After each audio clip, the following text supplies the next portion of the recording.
Okay, what would happen to Alfred if he used his bare hand to physically pull Julie away? So previously we mentioned here, right? If his bare hand, because his bare hand will be able to conduct electricity. So here, very easy, right? You can just mention that Alfred would get an electric shock. Okay. What substance in our body allow us to conduct electricity well? Okay. You know, in the human body, about 70% is made of what? Water, right? So here is very easy. Water in our body. Okay. Okay, next, then this part I'd like to help you. Label what each part is made of. Okay, I know you can answer the other one. This one, I want you to learn this new word. It's called graphite.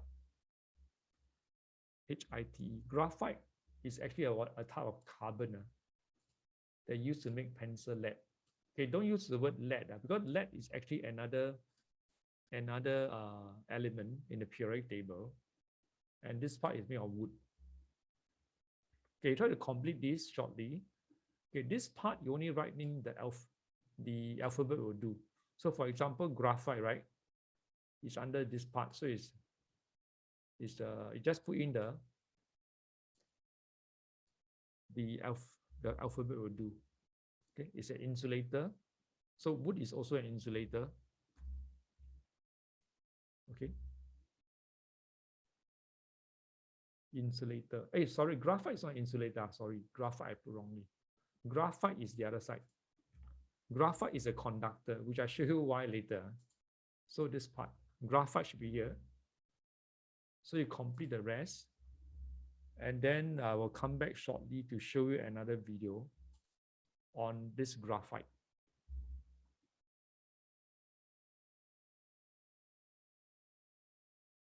Okay, let's continue back to this question. So this part is glass, right? Okay, this one, the filament is actually made of this material called tungsten. Tungsten has a very high melting point, okay? Tungsten. So insulator, you have one. And what else? Glass is the insulator, right? And conductor, we have this and this. Graphite and tungsten, they are both conductors of electricity. Okay, so this one, answer is water. Okay, this one, Alfred will get an electric shock.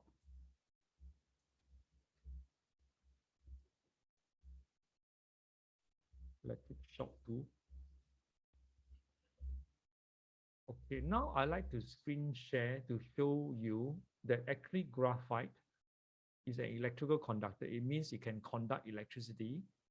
So now you sit back and relax this video, which I'm showcasing here. Turn on the video and play. That people were originally using leads to draw.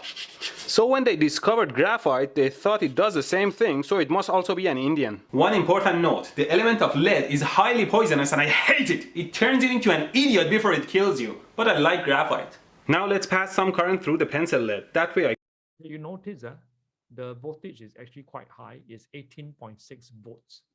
Okay, 18.6 volts. The normal battery that we use, each battery is only 1.5. So if you do a calculation of 18.6 divided by 1.5, this is equivalent, the voltage is equivalent to 12 batteries in series. See what will happen. Measure its resistance. Nowadays everything blows up. Let's try again. Wow, it glows here, this part. Lights up well. Now I'm running 1 amp and measuring voltage across around 1 centimeter. So for this particular piece, the resistance is 150 milliohms across 1 centimeter. And this is how they make potentiometers. Let's try 30 volt 10 amp.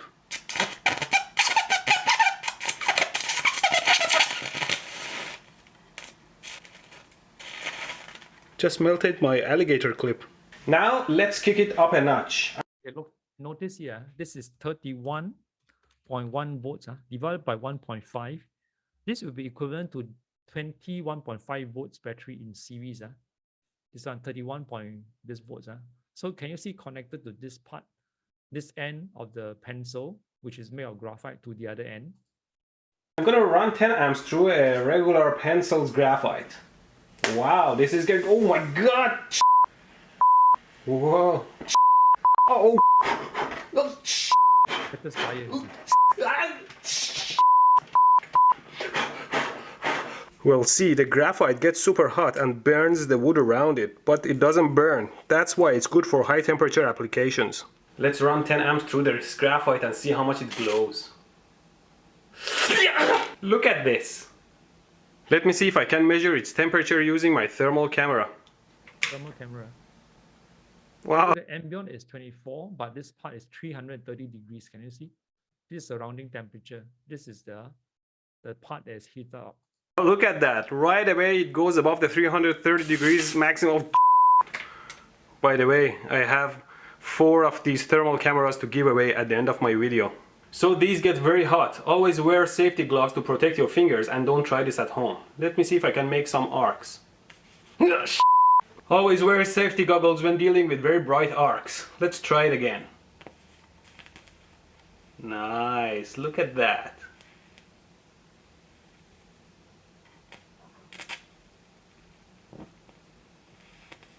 His gloves catches fire. Nice. Am I on fire? I suppose using the gardening gloves is not the best idea. You can get carbon rod from a carbon zinc battery, not an alkaline battery. Its structure is different. Make sure it says carbon zinc or heavy duty and it doesn't say alkaline or rechargeable. First you pull the cover off. Then you gently pull the battery rod out while turning it like this.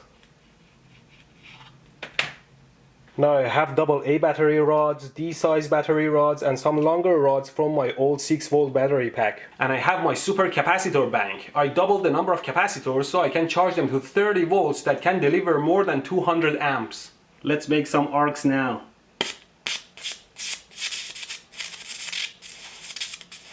Very high temperature. Hey, my rods are burning? Goggles. Well, it wasn't the rods apparently. It seems like there is some flux in them that eventually burns out. Let's see if we can melt some copper with this.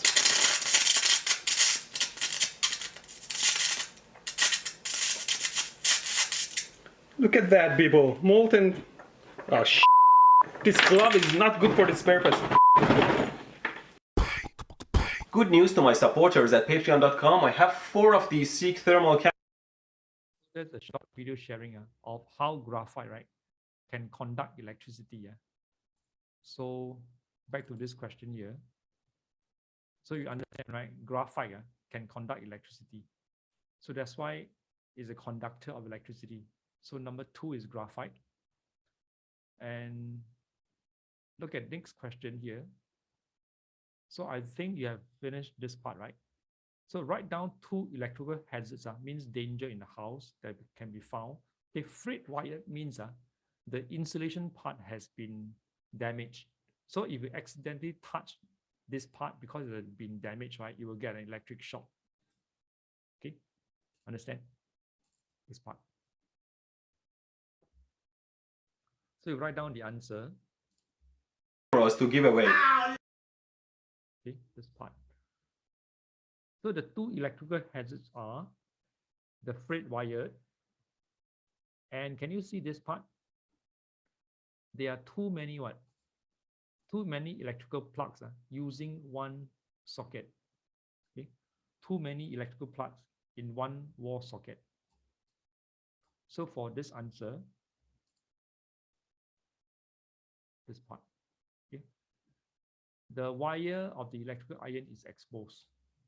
Or you can say the wire is frayed. Okay, the electrical iron, because that part is connected to this iron. Okay, can you see this part, this wire here? Okay, you can say that the wire connecting the electric iron is frayed. Or you can say that this part is exposed. And secondly, there are too many plugs in the wall socket. So how do you remove these two hazards. Okay, very simply, get an electrician to repair the iron or change the wire, or you buy a new iron with a new wire. Number two is remove some of the plugs in the wall and insert them into another wall socket. Okay, can you see here? There are two empties, one not used. So these two, so instead of three drawing the power from one socket, you split them. Okay, there are some safety things I like to share with you, because in your house, right, if the electrical appliance uses a lot of energy, one of them is actually your refrigerator in the house. Okay, you go and inform your parents to check if your refrigerator is sharing electrical supply from another source. Don't do that, because fridge uses a lot of electricity. So if you have a fridge, you should only independently use one just for the fridge. Okay, and also washing machine also. Washing machine uses a lot of energy, and also air conditioning.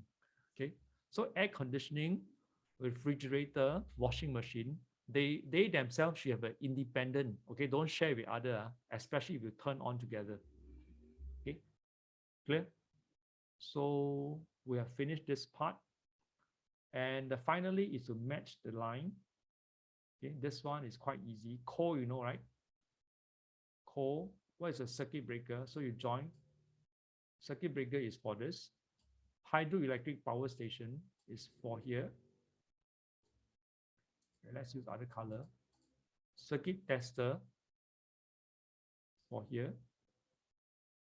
Generator. Okay, coal is a fossil fuel.